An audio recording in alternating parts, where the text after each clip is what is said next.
بسم اللہ الرحمن الرحیم۔ سبق نمبر 2، افسانہ بھابھی جان۔ اس میں سے کچھ سوالات کے جوابات جو باقی تھے، یعنی معروضی سوالات کے جوابات، آج اس کو انشاءاللہ پورا کریں گے۔ تو چلیے بلا کسی تاخیر کے شروع کرتے ہیں۔ سوال نمبر 15، سہیل عظیم آبادی نے روزنامہ اخبار کا اجرا کیا تھا، یعنی کس اخبار کا اجرا کیا تھا انہوں نے؟ اے الہلال، بی ساتھی، سی تہذیب الاخلاق، ڈی الکبیر۔ تو اس کا صحیح جو ہے آنسر کیا ہو جائے گا؟ ساتھی، یعنی بی ساتھی، اس کا انہوں نے اجرا کیا تھا۔ سوال نمبر 16، چھوٹا ناگپور کی جھلک کس کے افسانے میں دیکھنے کو ملتی ہے؟ اے نگار عظیم، بی غالب، سی سہیل عظیم آبادی، ڈی محسن۔ تو اس کا جو ہے صحیح آنسر ہو جائے گا، صحیح جواب وہ ہوگا سہیل عظیم آبادی۔ سوال نمبر 17، ذیل میں سے کون سا افسانوی مجموعہ سہیل عظیم آبادی کا ہے؟ اے چار چہرے، بی الو، سی آدمی کے روپ، ڈی یہ سبھی۔ کون سا اس کا صحیح جواب ہو جائے گا؟ وہ ہوگا ڈی یہ سبھی، یعنی اس میں جتنا بھی لکھا ہوا ہے سب کے سب جو ہے سہیل عظیم آبادی کا لکھا ہوا ہے۔ سوال نمبر 18، سہیل عظیم آبادی کے افسانوں کی تعداد کتنی ہے؟ اے 165، بی 125، سی 135، ڈی 145۔ تو اس کا صحیح جواب کیا ہوگا؟ بی 125۔ سہیل عظیم آبادی کی افسانوں کی کل تعداد 125 ہے۔ چلیے اگلا سوال دیکھتے ہیں۔ سوال نمبر 19، سہیل عظیم آبادی کے ناول کے نام لکھیں۔ یعنی آپشن دیا ہوا دیکھ لیں آپ، اے چار چہرے، بی الو، سی بے جڑ کے پودے، ڈی یہ سبھی۔ تو سہیل عظیم آبادی کا ناول کون سا تھا؟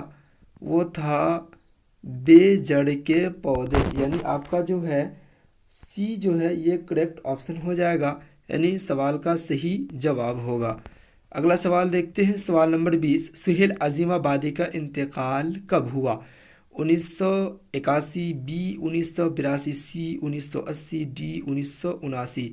اس کا صحیح جواب جو ہو جائے گا وہ ہوگا سی 1980۔ 1980 میں سہیل عظیم آبادی کی وفات ہوئی، ان کا انتقال ہوا۔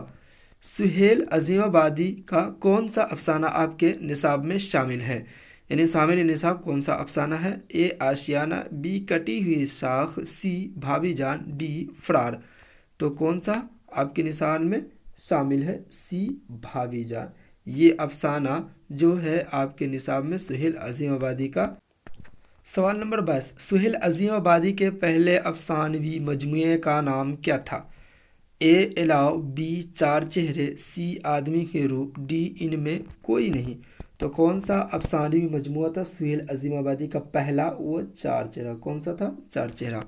سوال نمبر 23، سہیل عظیم آبادی کا پہلا افسانوی مجموعہ کب شائع ہوا تھا؟ اے 1936، بی 1934، سی 1938، ڈی 1940۔ یعنی پہلا افسانوی مجموعہ جو تھا چار چہرے وہ کب شائع ہوا تھا، کس سن میں منظر عام پر آیا تھا؟ وہ جو ہے 1934 میں۔ تو اس کا جو ہے صحیح جواب ہو جائے گا بی 1934۔ اگلا سوال، سوال نمبر 24، افسانہ بھابھی جان کے اصل کردار کا نام بتائیے۔ A Rabia, B Sania, C Ruqaiya, D ان میں سے کوئی نہیں۔ تو کون سا جو ہو جائے گا وہ اصل کردار کا نام ہو جائے گا رقیہ، سی، یعنی بھابھی جان کا نام کیا تھا؟ رقیہ۔ سوال نمبر 25، رقیہ بھابھی کے شوہر کو بار بار جیل کیوں جانا پڑتا تھا؟ اے خاندانی جھگڑے کو لے کر، بی زمینی جھگڑے کو لے کر، سی سیاست کی وجہ سے، ڈی ان میں سے کوئی نہیں۔ تو اس کا صحیح جواب کیا ہو جائے گا؟ وہ سیاست کی وجہ سے رقیہ بھابھی جان کے شوہر کو جو ہے بار بار جیل جو ہے سیاست کی وجہ سے جا۔ سوال نمبر 26، بھابھی جان کس لڑکی کی پڑھائی کا خرچ اٹھاتی تھی؟ اے ننھی، بی شمی، سی منی، ڈی اچھی۔ تو اس کا جو ہے صحیح آنسر کیا ہوگا؟ بی شمی۔